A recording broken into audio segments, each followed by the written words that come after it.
আসসালামু আলাইকুম প্রিয় দর্শকবৃন্দ। ঈদ মোবারক। সবাইকে ঈদ উল আজহার প্রাণ ঢালা শুভেচ্ছা জানিয়ে আমাদের আজকের নতুন গল্পের এক্সপ্লেনেশন ভিডিও শুরু করছি। গল্পটির নাম সারার সংসার। এই গল্পটি মূলত সারা হুসাইন নামের এক সাধারণ গৃহিণীর অসাধারণ হয়ে ওঠার গল্প। একটি সংসারের ভেতরে প্রতিদিন অসংখ্য দায়িত্বের ভার বহন করতে করতে যেভাবে একজন নারী ধীরে ধীরে নিজের ভেতরে অন্য এক শক্তির জন্ম দিতে বাধ্য হন, সেই গল্পটি যেন বলা হচ্ছিল সারাকে নিয়ে। বাইরে থেকে তাকে সাধারণ মনে হলেও তার নীরব সহ্য শক্তির গভীরতা সহজে বোঝা যেত না। এক হাতে বাড়ির সকলের খেয়াল রাখতে হয় তাকে।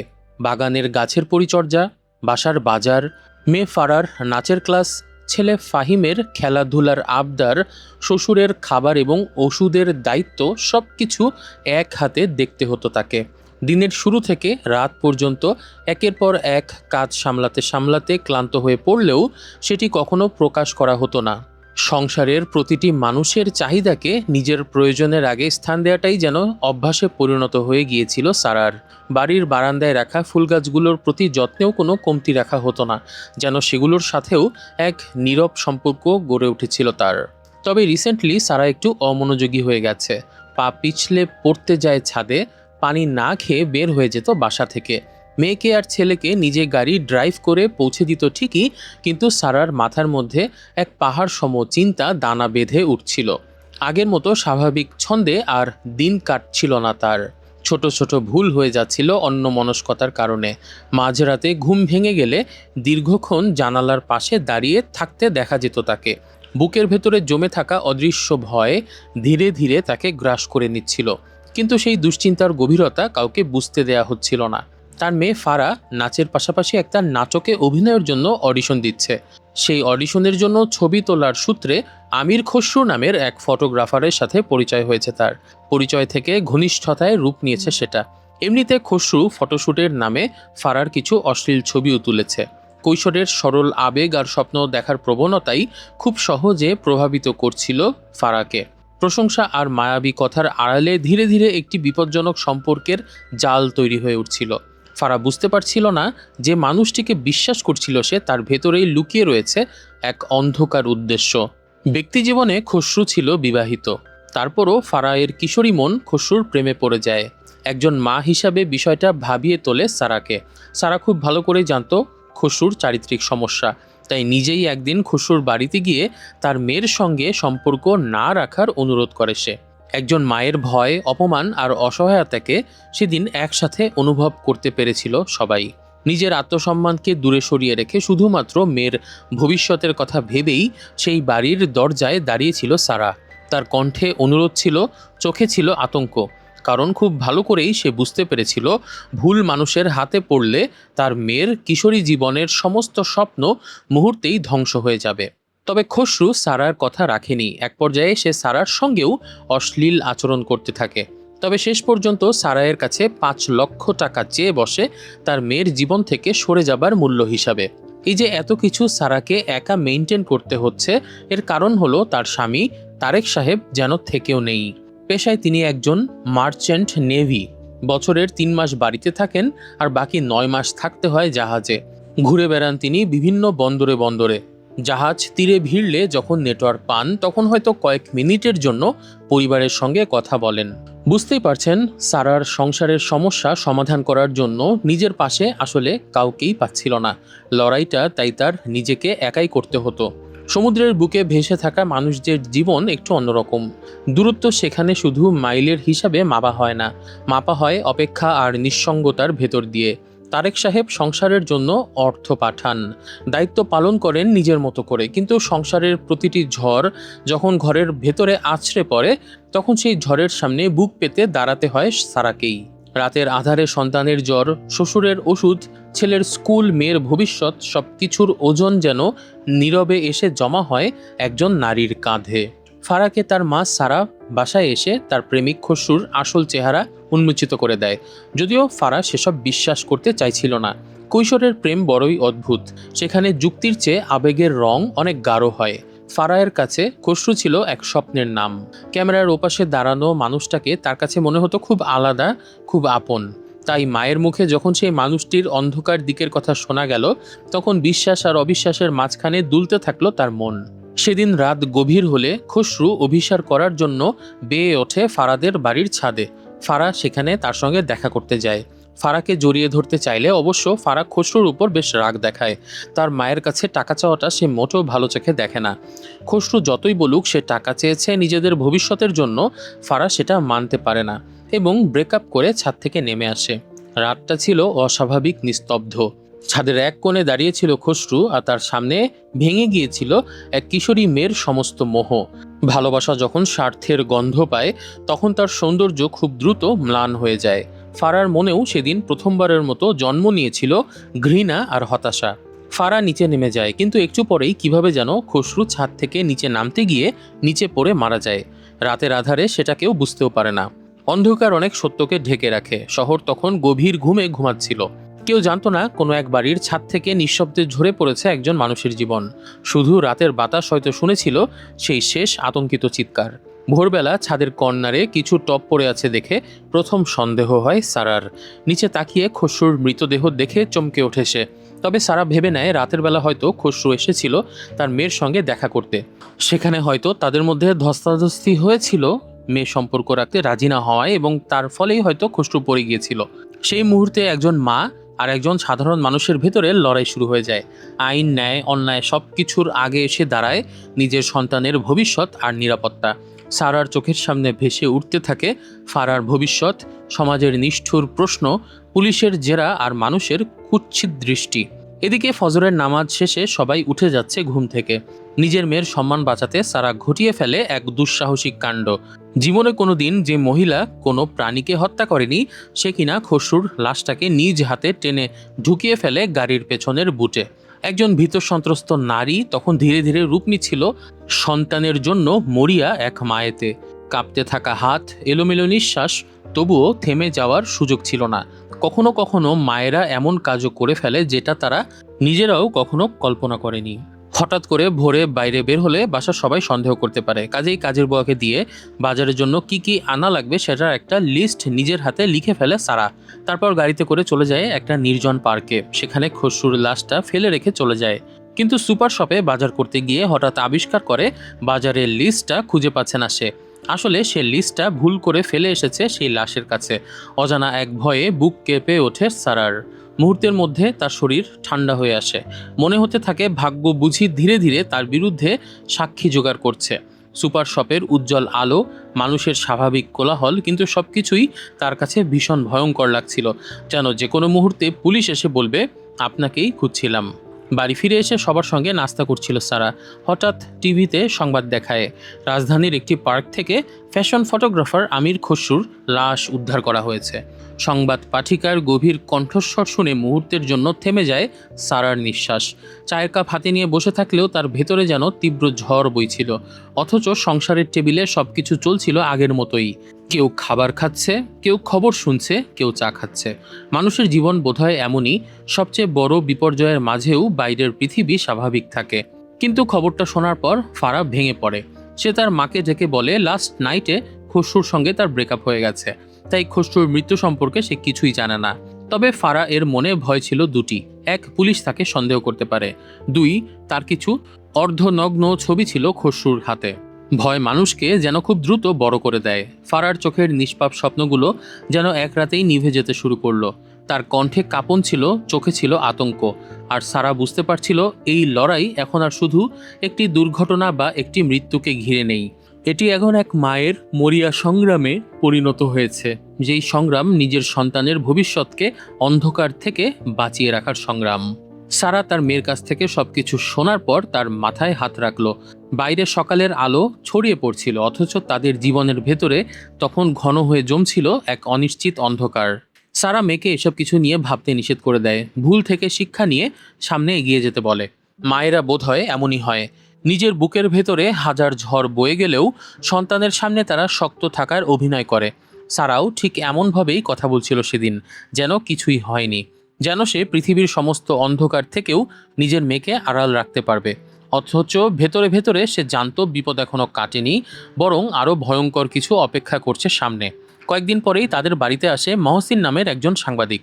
খসরুর ব্যাপারে প্রশ্ন করার জন্য সারায়ের সঙ্গে কথা বলে সে। সারা খসরুকে চেনে না এমন একটা ভান করলে মহসিন মুচকি হেসে একটা পেনড্রাইভ বের করে। সারা তার ছেলে ফাহিমের কাছ থেকে ল্যাপটপ এনে পেনড্রাইভটা চালিয়ে দেখে সেটার ভেতরে তার মেয়ের অর্ধনগ্ন ছবি। মহসিন জানায় এসব সে পেয়েছে খসরুর অফিস থেকে। আগামী 24 ঘন্টার মধ্যে 20 লক্ষ টাকা না দিলে এই সব ছবি ভাইরাল করে দেবে সে। সাংবাদিক হোক আর অপরাধী হোক, তার কাছে এই ছবি মানেই আপলোড, আর যত ক্লিক হবে, যত ভিউ হবে, তত টাকা আসবে। সেই মুহূর্তে সারার মনে হলো তার পায়ের নিচ থেকে যেন মাটি সরে যাচ্ছে। ল্যাপটপের স্ক্রিনে ভেসে ওঠা প্রতিটি ছবি তার মাতৃত্বকে ছিন্ন ভিন্ন করে দিচ্ছিল। লজ্জা, আতঙ্ক, রাগ, অসহায়ত্ব সব মিলিয়ে বুকের ভেতরে জমে উঠছিল এক অদ্ভুত দহন। আর মহসিন সে যেন এক মানুষ নয়, বরং ডিজিটাল যুগের এক শকুন, মানুষের ব্যক্তিগত ভাঙনকেও যে ব্যবসায় পরিণত করতে শিখে গেছে। সারা এই ভয়ঙ্কর বিপদে পড়ে কি করবে বুঝতে পারছিল না। তার শ্বশুর ড্রয়িং রুমে আসলে মহসিনকে তার স্বামী তারেকের কলিগ বলে পরিচয় করিয়ে দেয়। সারা চাইছিল না তার মেয়ে যে এই জঘন্য কাজগুলোর সঙ্গে জড়িয়ে গেছে সেটা বাসার কেউ জেনে ফেলুক। সংসারের দেয়ালের ভেতরে অনেক সত্যই লুকিয়ে রাখা হয় শুধুমাত্র সম্পর্কগুলোকে বাঁচিয়ে রাখার জন্য। একজন মা হিসাবে সারা জানতো সমাজ ভুলকে ক্ষমা করে না, বিশেষ করে মেয়েদের ভুল। তাই নিজের আতঙ্ক গিলে ফেলে সে স্বাভাবিক কণ্ঠে কথা বলে, যেন সবকিছুই সাধারণ এক আলাপ। এই বিপদে একজন নারী প্রথম যেটা করবে সারাও তাই করে। সে ফোন করে নিজের স্বামী তারেককে, কিন্তু তারেক তখন জাহাজ নিয়ে মাঝ সমুদ্রে। আগামী কয়েক সপ্তাহ তার সঙ্গে যোগাযোগও করা যাবে না। সমুদ্র কখনো কখনো মানুষকে এত দূরে নিয়ে যায় যে প্রয়োজনের মুহূর্তেও তাকে খুঁজে পাওয়া যায় না। ফোনের ওপাশে শুধুমাত্র যান্ত্রিক শব্দ, সংযোগ বিচ্ছিন্ন হওয়ার বার্তা। সারা বুঝতে পারে এই যুদ্ধ তাকে একাই লড়তে হবে। তাদের টাকা পয়সা যা রাখা আছে সব কিছুই ব্যাংকে, কিন্তু সেগুলো জয়েন্ট অ্যাকাউন্টে। ব্যাংকে গিয়ে বারবার ম্যানেজারকে অনুরোধ করলেও ম্যানেজার জানিয়ে দেয় জয়েন্ট অ্যাকাউন্ট হওয়াতে স্বামীর স্বাক্ষর বা অ্যাটলিস্ট ফোনে কনফার্মেশন ছাড়া তারা টাকা তুলতে দেবে না। এমনকি সারা এর গহনাগুলোও জয়েন্ট লকারে।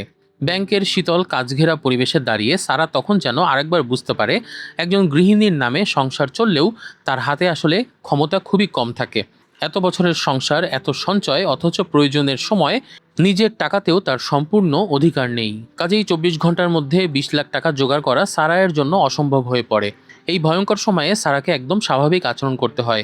ছেলে মেয়ে শ্বশুর সবার দায়িত্ব পালন করতে হয় যাতে কেউ কিছু না বুঝতে পারে। তবে সারা না চাইলেও ভাগ্য তাকে সাহায্য করে না। লাশের পাশে বাজারের লিস্ট দেখে স্পেশাল ব্রাঞ্চের অফিসার হায়দার তদন্ত শুরু করেন। খসরুর কল লিস্ট ধরে ধরে সবার বাসায় যেয়েই তিনি হাতের লেখা টেস্ট করছিলেন। এই সূত্র ধরে সারায়ের বাসাতেও তিনি আসেন। পুলিশের কাছে সত্য আংশিক গোপন করে সারা। সে জানায় খসরুর সঙ্গে তার মেয়ে ফারা এর একটা সম্পর্ক ছিল, তবে সেটা ছিল শুধুমাত্র একজন মডেল ও ফটোগ্রাফার হিসাবে, এর বাইরে অন্য কিছুই নেই। তবে বাজারের লিস্ট দেখে তাদের বাসার কাজের বুয়া চিনতে পারে এটা সারাকে দেওয়া সেই দিন সকালের বাজারের লিস্ট। তবে সে পুরো ব্যাপারটা চেপে যায়। অফিসার হায়দারের চোখ ছিল খুব তীক্ষ্ণ। তিনি কম কথা বলতেন, কিন্তু মানুষের মুখভঙ্গি গভীরভাবে পর্যবেক্ষণ করতেন। সারা বুঝতে পারছিল এই মানুষটিকে ভুল পথে চালানো সহজ হবে না।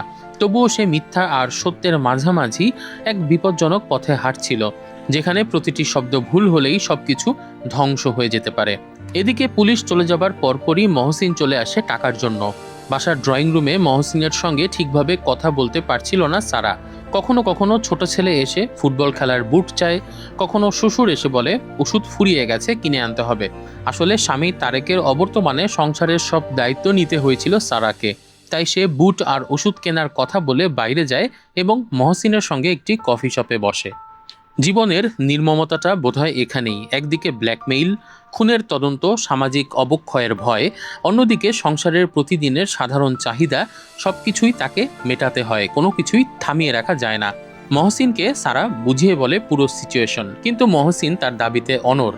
আসলে সেইখানে একা নয়, সে কাজ করত তৈমুর নামের এক মাফিয়ার আন্ডারে।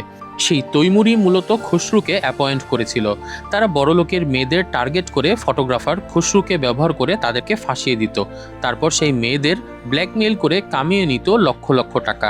সারায়ের স্বামী থাকে জাহাজে জাহাজে, বাসার খোঁজ খবর নিতে পারে না, কিন্তু অনেক টাকা পাঠায়।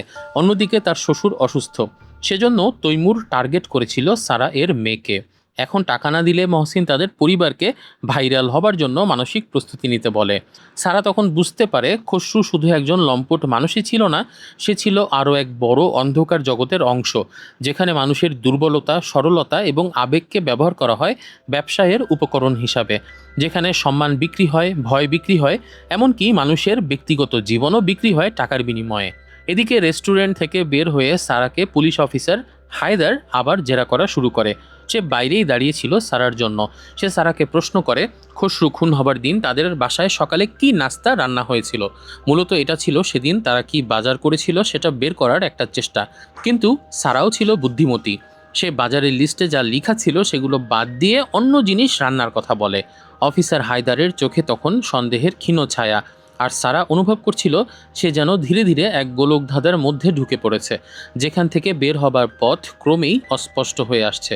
তবুও সে নিজেকে শক্ত রাখে, কারণ একজন মা যখন সন্তানের ভবিষ্যৎ রক্ষার জন্য যুদ্ধ করে তখন ভয় পেলেও হার মানতে শেখে না। এদিকে পুলিশ দেখে ঘাবড়ে গিয়ে সারা তার ছেলের জন্য বুট আর শ্বশুরের জন্য ওষুধ আনতে ভুলে যায়। তবে দূর থেকে ব্যাপারটা দেখে ফেলেছিল মহসিন। সে নিজেই একজোড়া বুট এবং ওষুধ কিনে সারা এর বাসায় দিয়ে আসে। দরজার সামনে দাঁড়িয়ে থাকা মহসিনকে দেখে সারা কিছুক্ষণ নির্বাক হয়েছিল। মানুষের জীবনে কখন যে কে ভয় হয়ে আসে আর কে আশ্রয় হয়ে দাঁড়ায় সেটা বোঝা বড় কঠিন। মহসিনের চোখে সেদিন এক নরম অনুভূতি ছিল, যেটা তার পেশার সঙ্গে একদম বেমানান। সে যেন সাময়িকভাবে ভুলে যেতে চাইছিল সে আসলে একজন ব্ল্যাকমেইলার। এই ট্র্যাপ থেকে বের হতে না পেরে সারা এর মেজাজ বিগড়ে যেতে থাকে। সে বিভিন্ন বিষয় নিয়ে ছেলের সঙ্গে ঝগড়া করতে থাকে। বিষয়টা দেখে শ্বশুর মীমাংসা করতে আসে। তখন শ্বশুরকে সারা জানায় তার কিছু টাকা লাগবে। তার শ্বশুর বিষয়টা বুঝতে না পেরে 1,000 টাকা দিয়ে দেয়। আসলে পুরো ঘটনাটি সারা কারো সঙ্গে শেয়ার করতে পারছিল না, না পারছিল বলতে, না পারছিল সইতে। নিজের মনের ভেতরে প্রচণ্ড আতঙ্ক আর ভয় নিয়ে সবার সঙ্গে স্বাভাবিক ব্যবহার করা খুবই কঠিন। এ কারণেই সারা বদলে যাচ্ছিল ধীরে ধীরে। ছোট ছোট বিষয়েও বিরক্ত হয়ে উঠছিল সে। ছেলের সাধারণ আবদারও তার কাছে অসহনীয় মনে হচ্ছিল। এদিকে মহসিন তার বসকে বোঝানোর চেষ্টা করে যে সারায়ের স্বামী দেশে না আসলে তার পক্ষে এত টাকা তোলা অসম্ভব। অন্য সবার ক্ষেত্রে 24 ঘন্টার মধ্যে টাকা না পেলে তারা ভিডিও ভাইরাল করে দিত। ভিডিও ভাইরাল করে সেখান থেকেও তারা অর্থ কামাতে পারত। কিন্তু এই কেসে মহসিনের এরকম ছাড় দেওয়ার মানসিকতা দেখে তার বস তৈমুর বেশ ক্ষিপ্ত হয়ে যায়। তার ধারণা হয় মহসিন হয়তো সারা নামের সেই মহিলার প্রেমে পড়েছে। অপরাধ জগতের মানুষদের কাছে আবেগ একটা দুর্বল বিষয়। তৈমুর বহুদিন ধরেই মানুষের ভয়, লজ্জা আর দুর্বলতাকে পুঁজি করে ব্যবসা করে এসেছে। তাই মহসিনের কণ্ঠে যখন প্রথমবারের মতো সহানুভূতির ছাপ শুনতে পেল, তখনই সে বুঝে যায় তার সবচেয়ে বিশ্বস্ত লোকটির ভেতরে পরিবর্তন আসা শুরু করেছে। এদিকে পুলিশ খসরু হত্যার সন্দেহে পিচ্চি পাভেল নামের এক সন্ত্রাসীকে গ্রেফতার করে। এ সময় মহসিন সারাকে ফোন করে কফি শপে ডাকে। মহসিন জানায় যেহেতু পুলিশ সন্দেহ করে একজনকে ধরেছে, কাজেই তারা এখন তাদের বস তৈমুরের সঙ্গে নেগোসিয়েশন করতে পারবে। আপাতত কোনোভাবে 10 লাখ টাকা ম্যানেজ করতে পারলেও চলবে। কফি শপের কাজ ঘেরা জানালার পাশে বসে সারা অনুভব করছিল তার জীবন যেন ধীরে ধীরে অপরাধ, মিথ্যা আর ভয়ের এক গোলক ধাঁধায় আটকে যাচ্ছিল। বাইরে মানুষের স্বাভাবিক জীবন, কেউ গল্প করছে, কেউ হাসছে, কেউ কফি খাচ্ছে, আর তার জীবন ভেঙে পড়ছে নিঃশব্দে। সারা তার স্বামীর অফিসে ফোন করে জরুরি ভিত্তিতে স্বামীর জাহাজ বন্দরে আসলে তার সঙ্গে যোগাযোগ করার অনুরোধ জানায়। তার যে টাকার খুবই প্রয়োজন। তবে এ সময় সারা এর সাহায্যে এগিয়ে আসে তার বাসার কাজের বুয়া। তার বুয়া জানতো সারা একটা সমস্যায় পড়েছে, তবে কি সমস্যা সেটা জানতো না। বুয়া সারাকে তাদের একটা সমিতির অফিসে নিয়ে যায়, যেখানে কাগজপত্র ছাড়াই গরিব লোকদের লোন পাবার একটা ব্যবস্থা আছে। সারায়ের কাজের মেন নামে তারা 5 লক্ষ টাকা লোন দেয়।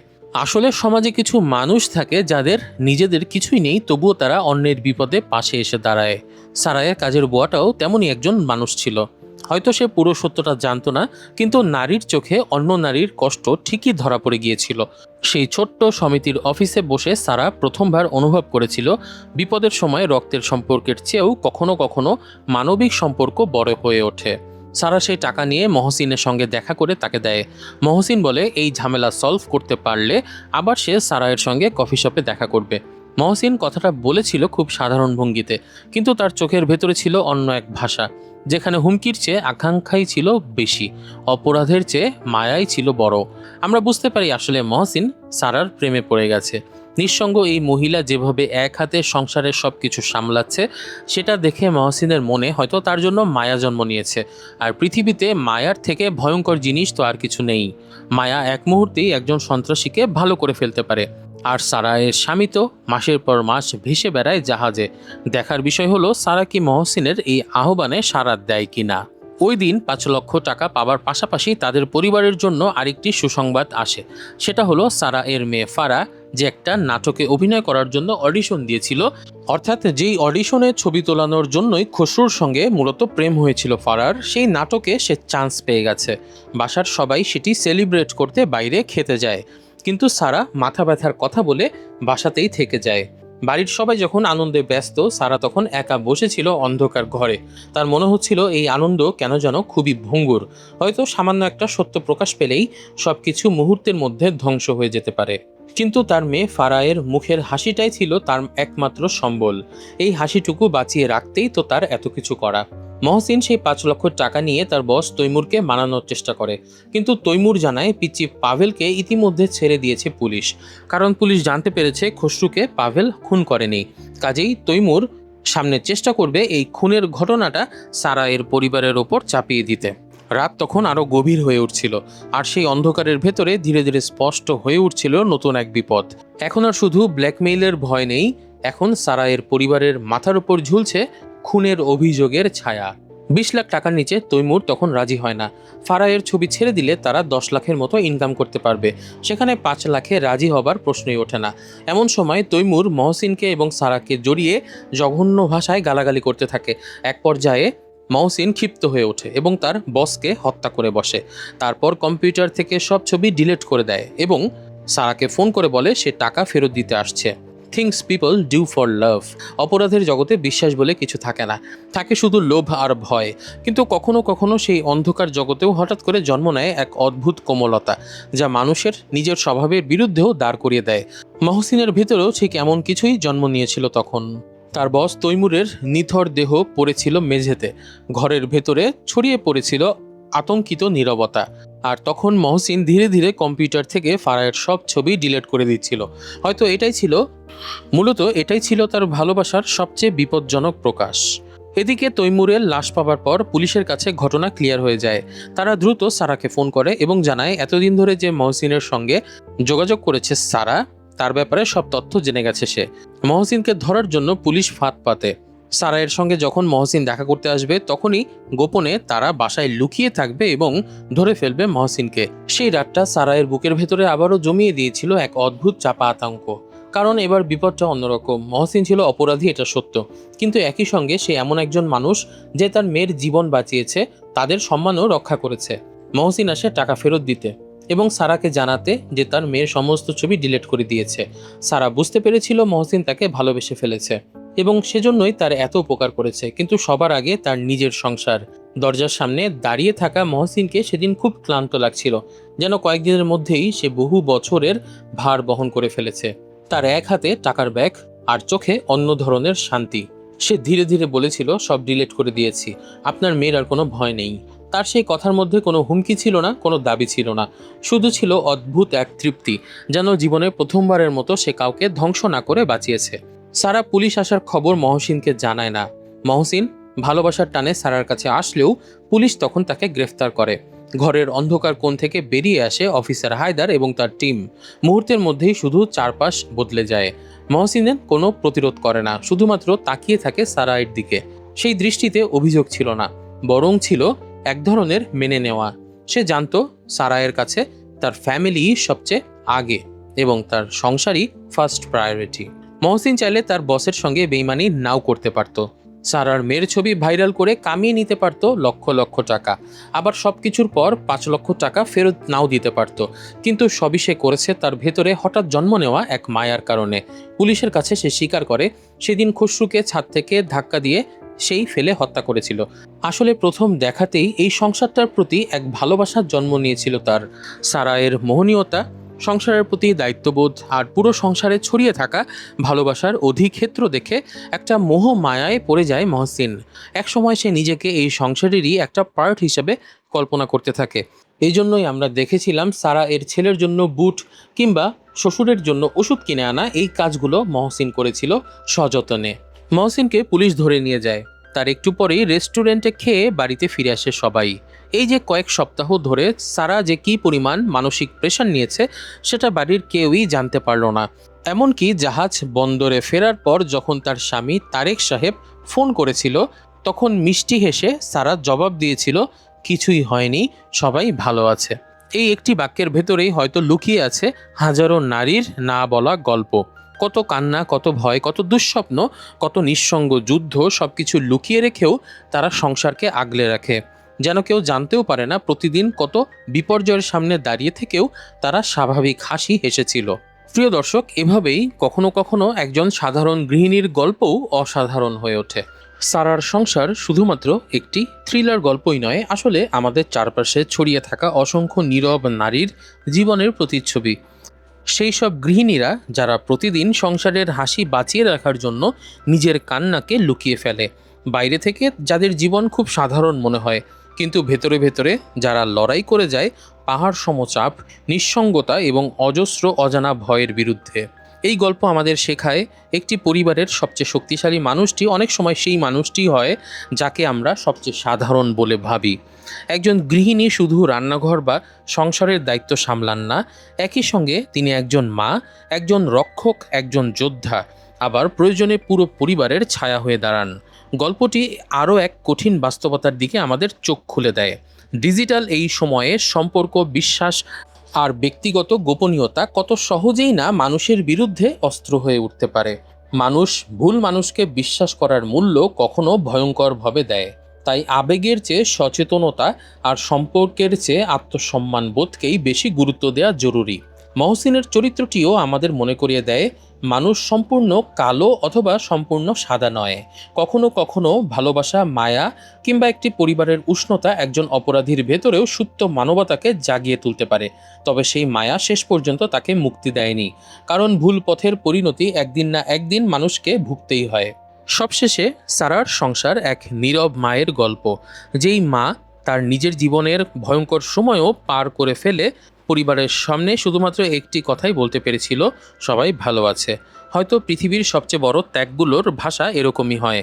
মহসিনের ভালোবাসাটাও ছিল খুব অদ্ভুত, খুব অসময়ী এক অনুভূতি। সে কোনো কবিতার নায়ক ছিল না, ছিল অন্ধকার জগতের এক মানুষ, যার জীবন গড়ে উঠেছিল ব্ল্যাকমেইল, ভয় আর অপরাধের উপর। কিন্তু মানুষের হৃদয়ে কখন কোথায় আটকে যায় সেটার কোনো বাধা ধরা নিয়ম থাকে না।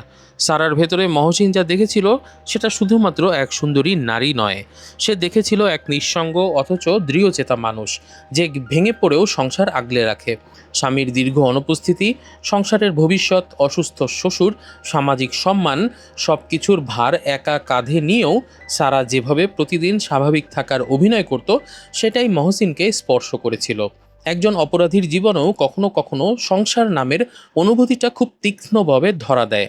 ফাহিমের জন্য বুট কিনে আনা, বৃদ্ধ শ্বশুরের ওষুধ পৌঁছে দেয়া, এসব কাজের ভেতর দিয়ে মহসিন আসলে নিজেকে সেই সংসারের একজন সদস্য হিসাবে কল্পনা করতে শুরু করেছিল। সে হয়তো অনুভব করছিল শান্তির অপর নামই পরিবার। কিন্তু সারা এর চরিত্রের সৌন্দর্য ছিল অন্য জায়গায়। সে বুঝেছিল মহসিন তাকে ভালোবেসে ফেলেছে। হয়তো একজন দীর্ঘদিনের নিঃসঙ্গ নারীর মন সামান্য হলেও দুর্বল হয়ে পড়তে পারত, কারণ তার স্বামী মাসের পর মাস দূরে থাকে, প্রয়োজনের মুহূর্তে পাশে থাকে না, তার জীবনের ভয়ঙ্কর সময়গুলোর সাক্ষীও হতে পারে না। এমন সময় একজন পুরুষ যখন সহানুভূতি দেখায়, পাশে দাঁড়ায়, তার কষ্ট বোঝার চেষ্টা করে, তখন সেই অনুভূতির প্রতি দুর্বল হয়ে পড়া খুব অস্বাভাবিক কিছু নয়। তবুও সারা নিজেকে আটকে রেখেছিল, কারণ তার কাছে ভালোবাসার চেয়েও বড় ছিল দায়িত্ব। সে জানত ক্ষণিকের আবেগের কাছে হার মানলে ভেঙে যাবে তার পুরো সংসার। একজন মা হিসাবে, একজন স্ত্রী হিসাবে এবং একজন ভালো মানুষ হিসাবে সে নিজের অনুভূতির চেয়ে পরিবারের নিরাপত্তাকে বেশি গুরুত্ব দিয়েছে। এই জায়গাতেই সারা ছিল অসাধারণ। সে মহসিনকে অপমান করেনি, আবার তার মায়ার প্রতিদানও দেয়নি। সে বুঝেছিল কিছু সম্পর্কের পরিণতি হয় না, শুধু প্রভাব থেকে যায়। মহসিন হয়তো সারাকে ভালোবেসেছিল, কিন্তু সারা ভালোবেসেছিল তার সংসারকে, আর সেই ভালোবাসাটাই শেষ পর্যন্ত জিতে যায়। কারণ একজন নারীর কাছে কখনো কখনো নিজের প্রেমের চেয়েও বড় হয়ে ওঠে তার সংসার, তার সন্তানের ভবিষ্যৎ আর বহু কষ্টে গড়ে তোলা ছোট্ট নিরাপদ পৃথিবীটা। প্রিয় দর্শক, এরই মধ্য দিয়ে শেষ করছি আমাদের আজকের এক্সপ্লেনেশন ভিডিওটি ভালো লাগলে লাইক করুন, কমেন্ট করে উৎসাহিত করুন এবং এরকম আরও ভিডিও দেখতে চাইলে সাবস্ক্রাইব করে পাশেই থাকুন আমাদের আর ফর রিভিউ বাংলা চ্যানেলের। প্রিয় দর্শক, সবাই কমেন্ট করে জানিয়ে দিন এবার ঈদের উৎসব আপনাদের জীবনে কি বয়ে আনলো, কেমন কাটলো আপনাদের ঈদের দিনটা। আপনাদের কমেন্টের অপেক্ষায় থাকবো। সবাই অনেক ভালো থাকবেন, সুস্থ থাকবেন এই কামনায় বিদায়। খোদা হাফেজ।